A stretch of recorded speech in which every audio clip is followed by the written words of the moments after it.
welcome to On the Shelf, the show all about the library. I am Sabina Simonson, the Outreach Services and Volunteer Coordinator for the library, and I have a very special guest here with me today. Because April was Poetry Month, I happen to have a very good friend. She is a local author, a Pulitzer Prize nominated poet, and she is my friend Ellen Thompson. Hello, Ellen. Hello, Sabina. Thank you for joining me here. I wouldn't be anyplace else. Well, you were in Santa Fe and somewhere else. We tried to do this earlier, but at this point in my life. Here you are now, finally. And you are here because you came out with a brand new book called Sea Nettles, New and Selected Poems. Yep. By Ellen Thompson. And I am very, very excited to learn more about your poems. First of all, why did you choose these particular poems that you compiled in this book now? Well, you know, I think most people probably think that a book of poems is everything you've written in the last 5 years or 10 years or whatever. Actually, that's not true. I'm a slow writer, and I only publish a book about every 7 to 10 years, as you know. And when COVID came along and I suddenly had a lot more time on my hands, I started looking back over what I had written. When was my last book? Was 2014. That was They, right? Right. So it had been 6-7 years since my last book. Right. And what I was looking for was a group of poems that gathered around a certain theme or feeling or mood. And not all of them do. You know, it's not just a hodgepodge collection. It should have a shape, an arc. And I realized that the poems that I thought were the strongest, almost all addressed subjects we would rather not think about or talk about. I see. One is global warming, how friendship dies, cancer. Yeah, so you've got it. That's exactly it. And I thought, what is the perfect symbol for things we'd like to avoid? Sea nettles, those horrible jellyfish. That was one of my questions. Why that title, Sea Nettles? Okay, now I totally get it. Another reason is this particular photograph my husband had taken at the dock where we keep our boat one day. Oh, really? Yes. That is just an iPhone photo. Oh, I'm impressed. And he snapped it one day, and I remember thinking, wow, that would be a great book cover image someday. So that and the idea of sea nettles and the poems that kind of were all about subjects we'd rather avoid, that's how it came together. I liked it. You almost have answered my next question of did any poems didn't make it into this book and Many. Why? Obviously because they didn't fit the theme, right? Yeah. Well, that's part of it, but you know, you set your own standards as a writer. And you look at everything you've written over the last 5 years, and you know what are the good poems and what are the bad ones. And I would say for every poem that both met the standard I had set for myself and that coalesced around that theme, there were 2 or 3 others that didn't. So this is a very small percentage, actually, of what I've written. Some of the others could possibly make it into another book. Right? I always think that, but it has never happened because I move on. Do you really? Yeah, I move you just on, discard them? and they're just like sitting a candy wrapper? Really? Yeah, like a candy wrapper. Huh. They're sitting in my candy wrapper file, and sometimes I'll look back on them, but most of the time I think, well, I could do better now than I did 2 years ago. Oh, interesting. How many books altogether is this now? Because we have some here, The Golden Hour, The Leaving. Yes, this Sea Nettles is actually my 6th book.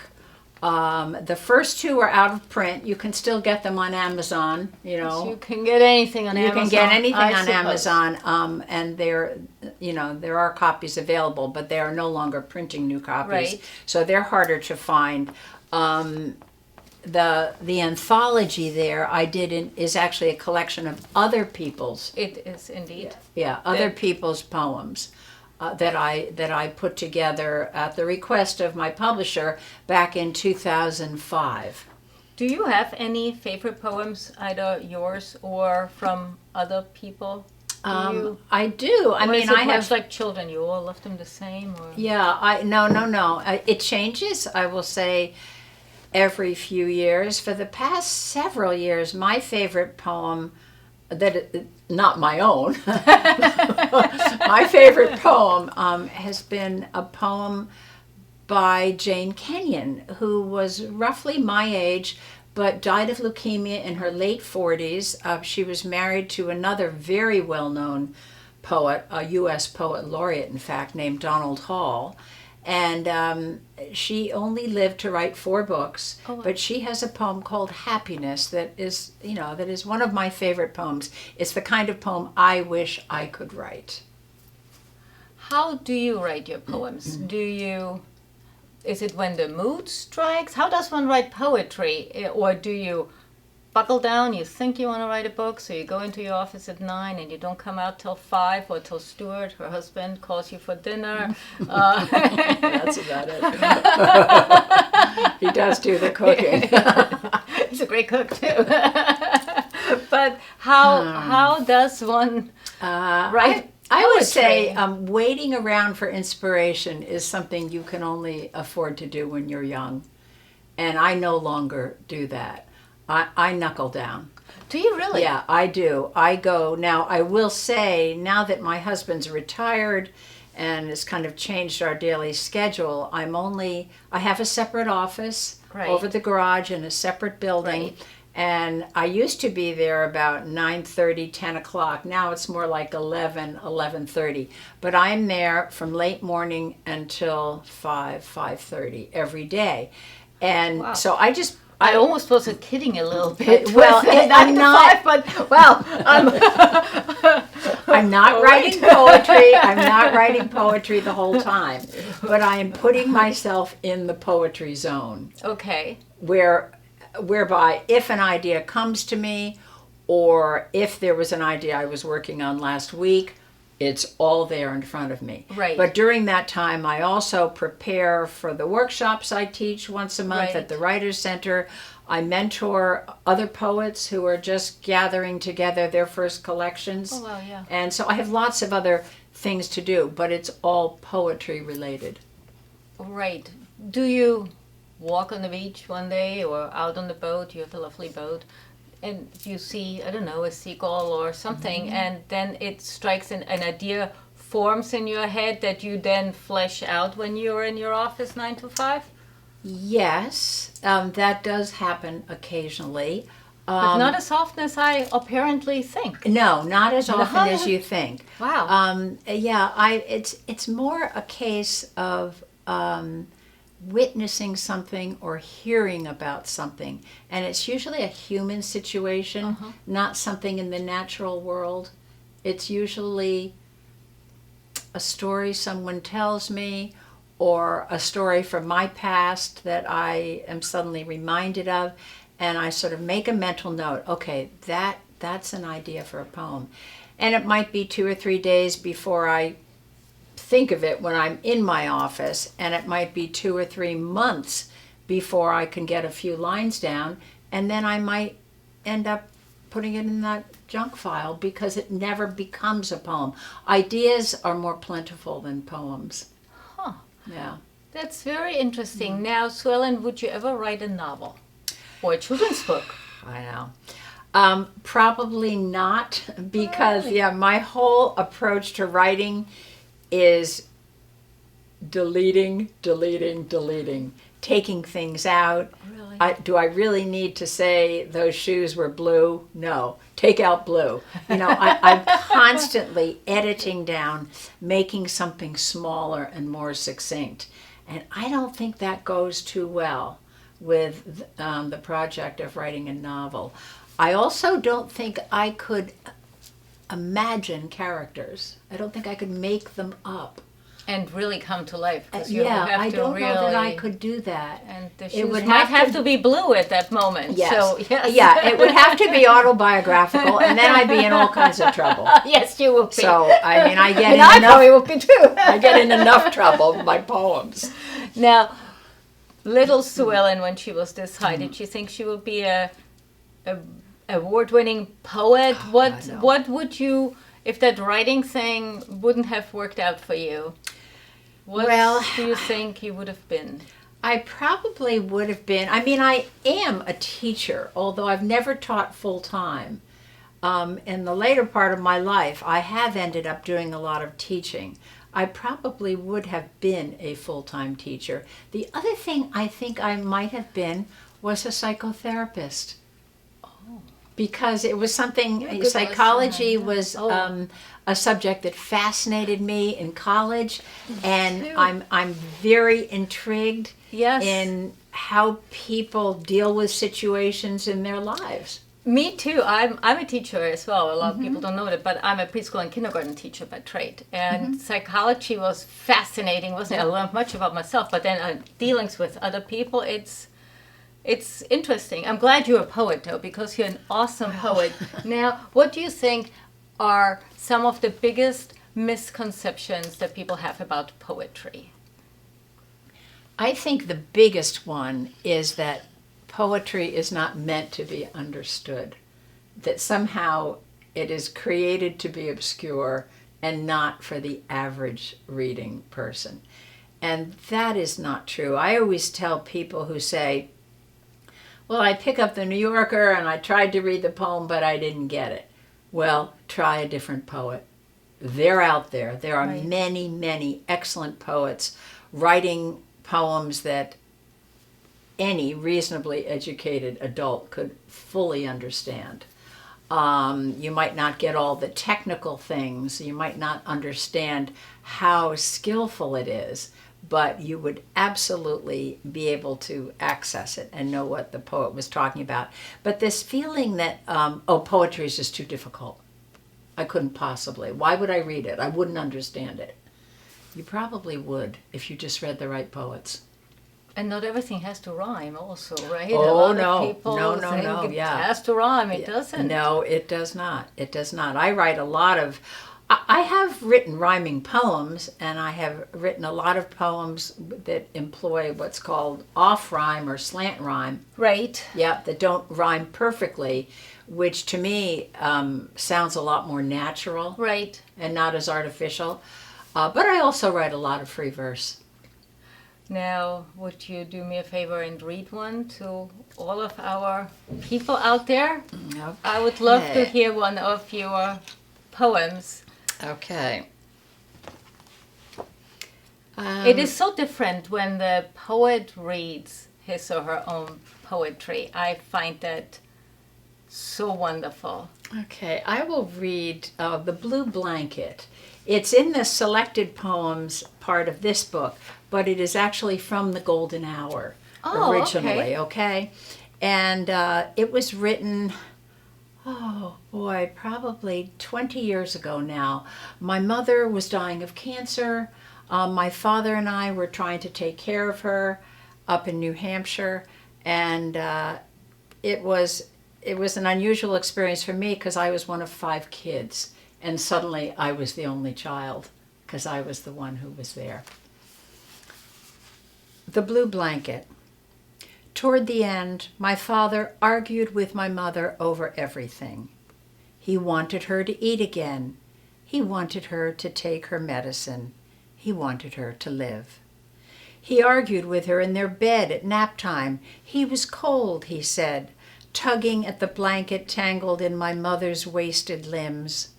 From the hall outside their room, I listened as love, caught and fettered, howled at its captors, gnawing at its own flesh in its frenzy to escape. Then I entered without knocking, freed the blanket trapped between my mother's knees, and shook it out once, high above their bodies cursive.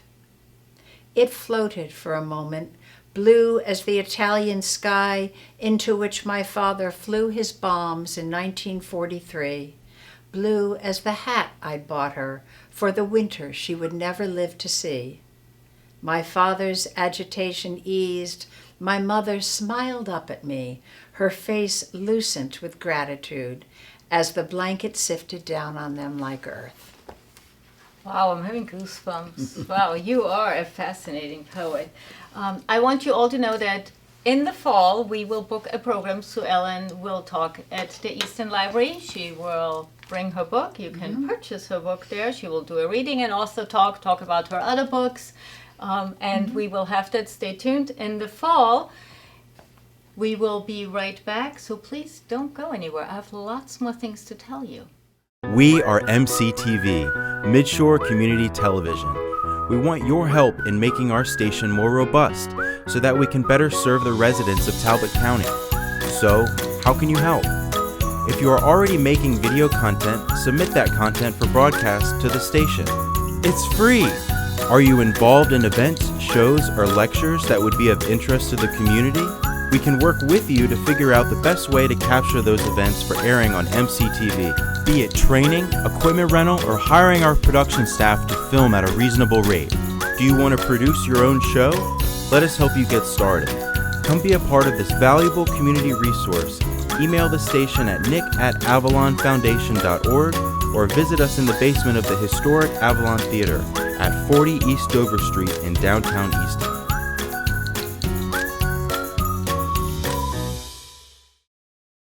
The Avalon Foundation and MCTV programming is proudly supported by Chesapeake College. Chesapeake College, your time, your place.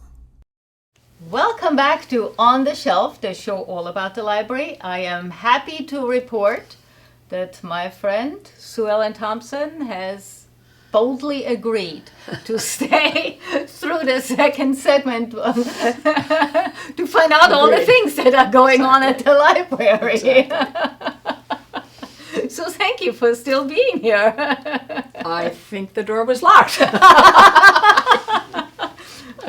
Okay, we can play it that way, but let's not. Let me tell you about these. These are hotspots. We offer hotspots at the library. They essentially are little hotspots with a charging cable that you can rent for a week for the people who don't have hotspots. So you take that home. You take that home with you. and And then plug you it in. have, when you don't have Wi-Fi, a lot Wi-Fi at home. of areas here don't have Right, Wi-Fi, right. and this is what you can rent for great. 1 week. And now we have extended hotspots that you can get for 2 months. Wow. They are for educational purposes. That's great. And that's really great for anyone who's going to school, who's doing a paper, or anything educational. That's what the hotspots are for. So tell everyone, if you need a hotspot, come to the library because we have them. We also have a lot of free COVID tests to give away. Oh, right. Yes. The numbers are ticking up again. So we have COVID tests if you need them. Do come by and get them from us. The other project we are doing right now, which I love, and I did it this morning, is we have an oral history project that is called Maryland Stories. It's about COVID. Share your COVID story. And anyone can do this, because everyone has a story about Right. the pandemic, right? Right. Everyone was locked down, everyone was in self-quarantine. The posters are up. You would be great too, because I know what you did during COVID. Right. You wrote a book. Mine was not quite as elaborate, but we actually have a Maryland room volunteer. Dick Baskin is wonderful gentleman who will sit there with you and you record it, just your voice. So Have you gotten a lot of responses? We've started it, and yes, people Okay. do come in and talk about it, and anyone can. It doesn't have to be a story like, oh, we made hand sanitizer, which we had Jamie Wyndham from Lions Room, who actually they made hand sanitizer. So you during don't have COVID. to have had COVID. No. It's just your story yeah, of okay. how I, for instance, started kayaking, baking bread, making cheese, pickling vegetables. Doing your walks, all those My walks, right? Mulch. Yeah. Remember when I Yeah, discovered the mulch. and it was a revelation. Everyone else knew how fabulous mulch was. I was like, oh, it's dirt cheap. Who knew? And everyone was like, I knew. I So that was my COVID story. But discovered mulch. But I discovered mulch. So do come in, make an appointment. It takes about an hour, and the recording is about 25 minutes. But plan for an hour. You take this with you. Okay. You and Stuart should do that. All right. I think that will be Great. great. Speaking of recordings, if you don't have Netflix, Stars, HBO, but you want to binge watch something badly, we now have DVDs for it.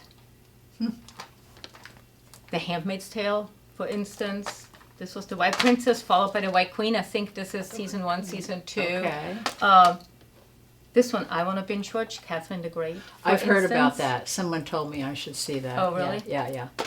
Yellowstone, apparently very popular. Very popular. Really? Do you watch it? Does that make me a shallow person? No.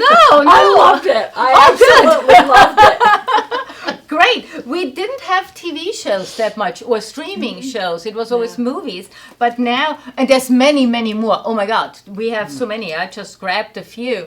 I don't have HBO or any of the streaming. Right. So this for me is always great. Game of Thrones still very fabulous if you ask me. So that's what we also have.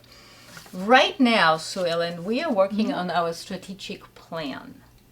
To want to know from the community also, what would you like the library would do? Where do you want us to go? What do you want to see? How can we make our fabulous library You mean like even more programs? fabulous? Ideas for programs? Ideas, layout, anything that people would want. And we had survey online, and we are now doing focus groups.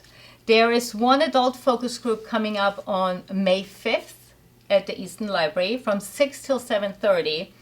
We will feed you, so do come please, and just give us your ideas. Let us know where you want the library to go.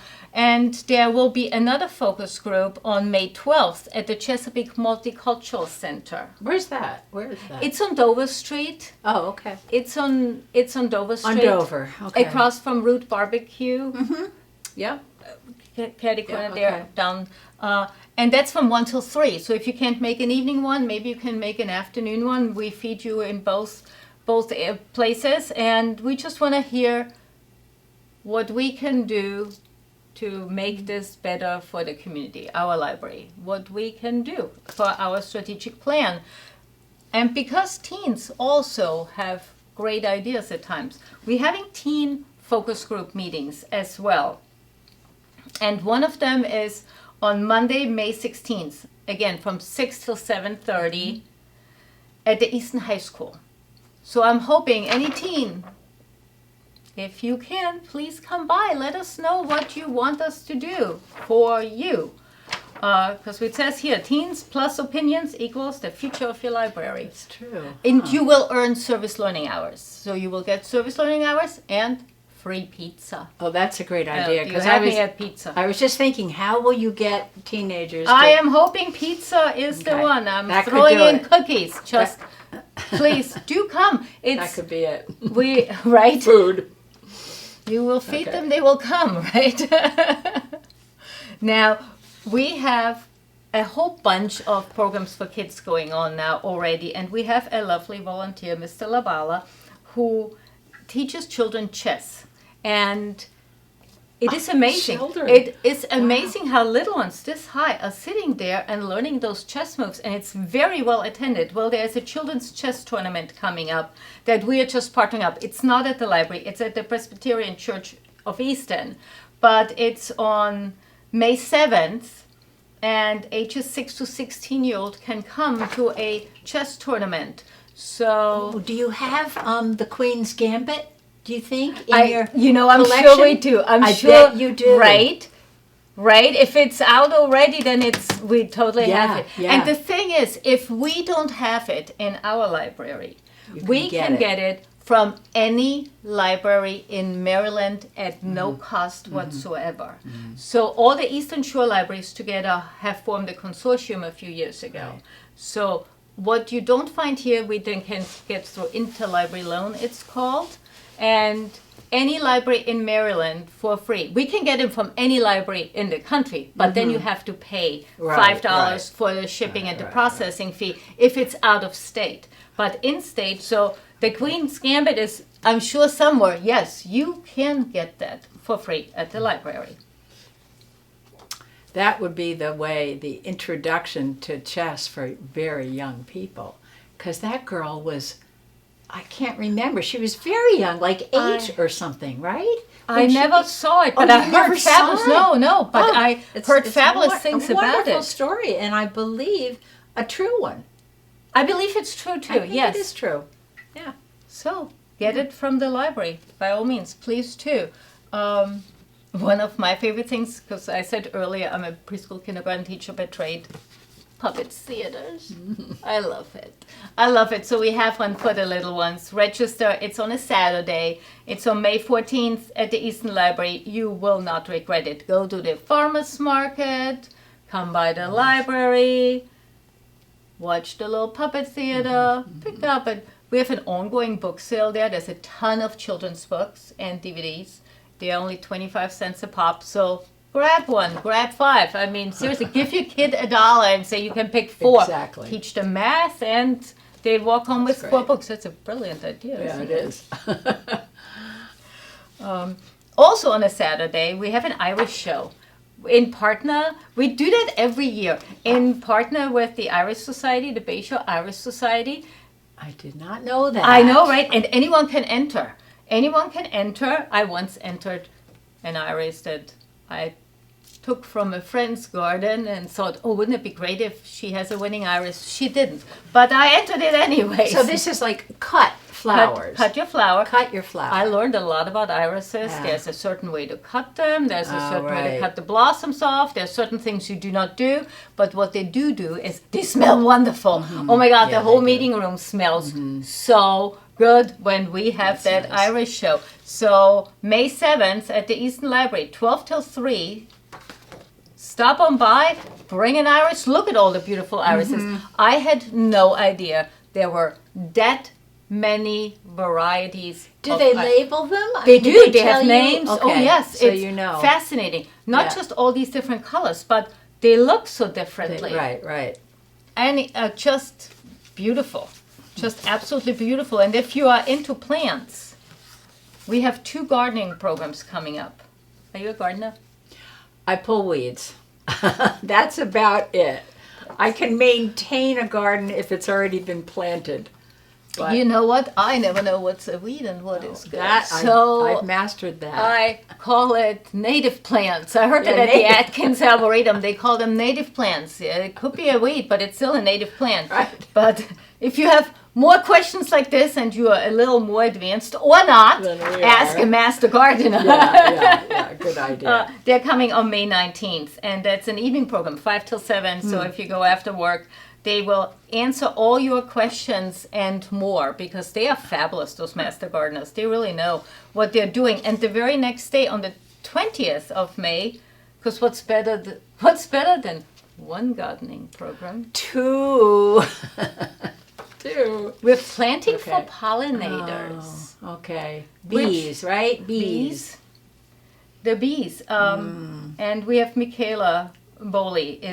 She's a lovely, she is lovely excellent. lady. I've heard her speak. She's very good. So learn about the plants that attract and support pollinators. And all ages are welcome. It's one of those things the library does so well, right? Something for everyone, and everything is free. Remember, it's all free. And one more that I need you to know, because that's something that a lot of people need help with. Any tech device. We have My Tech Clinic, free. You bring your iPhone, you bring your iPad, you bring your laptop, whatever you want to learn. Maybe you want to know how to set up Microsoft Office, or you want to learn how to download an app. So who's there helping you? Who gives the advice? We have two ladies that come, and they come from the MyTech clinic, and they are sitting in the meeting room. You just go in there, and you sit down, and you bring whatever you want and ask your questions, and they're there to help you out. That's great. And we do that in Easton and St. Michael's, and I think we switch up every month. May we're in Easton. Probably June will be in St. Michael's. So we switch up. It's a fabulous, fabulous program, and so needed. Right? There is a lot of tech help sometimes. If you don't have a teenager in your family that you can hand that iPhone and say, make it do this. I know. Right. All right, friend. I am coming down to the last of it. But I do need to tell you about this because our friends of the library are hosting a book sale. Yay! So excited about that. It's a Thrill Seekers book sale. That means mysteries, murder, murder stories. Yeah, okay. Why not, right? Yeah, right? It is on Friday, June 17th, from 9 a.m. till 6 p.m. So we're even open an hour longer than normal. The friends are doing this? The friends are doing this. Oh. The friends of the library are doing this. Well, while we're talking about the friends, I'll save myself a stamp. Oh. Yeah, I just renewed my membership as a friend of the library. So there you go. Indeed you did. Yeah. Well, thank you very much. Then I don't have to mail it. Okay. Then you don't have to mail it. And let me tell everyone that if you want to be a friend of the library, it's not that expensive to join. There are all different levels. You can choose a low one or a high one or whatever. I, of course, chose the very highest. Oh, I bet you did. Because I want to support my library. I also did not expect anything else from you or anything less from you. Thank you very much. Okay. Anyone can join the Friends of the Library. Every year you have to renew your membership. The money goes towards programming, towards our expansion, St. Michael's, if we want to expand something for the teen area. We are not fully funded. So we are always trying to find money from here and from there. And the Friends are our fundraising group and advocacy group. So do come to the book sale. Also, their friends are looking for new members. If you want to join the board of the Friends, then please do so. They meet once a month for an hour and talk about, the fundraising opportunities and where to move forward, talk about the book sale. We always need volunteers for the book sale because we have donation days, actually. And people are asking all the time at the library, when can I donate books? Let me tell you when you can donate books. May 31st, June 7th, and June 14th from 9 till 1 p.m. at the Easton Library. You can bring, we are asking just a bag or one box per person. We don't have all that much space. And they need to be in really, really good condition, please. We can only sell so many and store so many books, so we need them in really good condition. They don't have to be all thrill seekers or mysteries. I love cookbooks. If you have audiobooks or CDs or DVDs, you certainly can drop that off to no poetry. Yes, poetry. No VCR tapes anymore. Right. Yes, so if you have poetry, by all means, drop it off. But in really good condition, please. And then come to the book sale and spend your money right there because summer is coming. You will go on vacation. You want to buy a book, take it with you. If you leave it on the plane or at the hotel, someone else will be happy and you are out, $2? The prices are so low there. And it, again, helps the funds, the library to raise funds. And that's what we really need to do because we are trying to expand the St. Michael's Library. So there are more to come on that topic, but we do need to raise some more funds. And if you want to know what we have been up to or where your money is going, it's our annual report. It's out. You can come to the library, pick up one of the paper copies, or you can go online and you can read it there. And it gives you a little bit of an idea of what the library does. Let me just... Like where your funding comes from, that sort of thing? No, what is it? More our partnerships, Oh, what partners we okay. have. Let's say number of library card holders Oh. last year in Talbot County. 27,926 library card holders. Wow. That's not bad. That is not bad. That is not bad, is it? Very good. A total circulation of materials was almost 271,000 pieces of either books or movies that went out in that 1 year. And keep in mind, that was still COVID. Right. So, right. so the numbers would usually be bigger. Much bigger.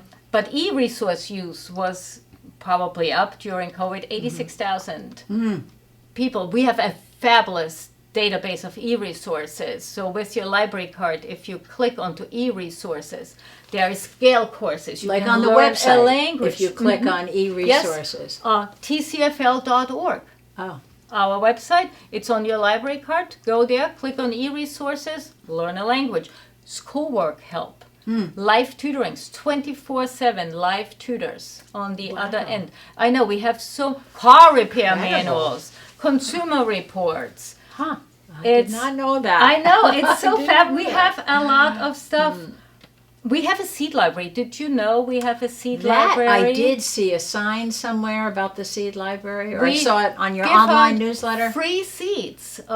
You can come in. You can donate seeds if you have any, but you can also Pick take them any up. seeds you want. You know, vegetables, flower Flowers. seeds. We will give it. We will give it away. So I'll give you one more because that's just a cool number. Annual physical library visits. People through the door last year. 32,223. This was during COVID? During the COVID year too, still, you're right? Wow. Right? surprising. We did the books to go. Remember during COVID, we did books the to bags. go. We almost had 4,000 of those going out, and it wasn't that long of a period. It was something else. So this is our annual report. It gives you a little update in the back of the expansion for St. Michael's, but there is more to come there, and that's all I brought for today. I want to let you know quickly, and there will be more too. The annual Children's Book Festival, our Chesapeake Children's Book Festival, it's our 7th, is on June 11th. So that will be a fabulous. I know it's another year already. I can't believe it. Did you I ever still get a remember day off, last Sabrina? I know, right? I still remember last book festival so well. So we're doing it again. It'll be fabulous. But I will be here with Tim Young, and I will tell you all about it. In the meantime, do come in to the library. Say hello. Thank you for staying with me boldly. It wasn't so bad now, was it? No, it wasn't bad at all. I learned a few things. Good. Good. I loved it. So come into the library, come to our focus groups, and I'll see you there. Bye-bye. Look who loves our library. The Tooth Fairy.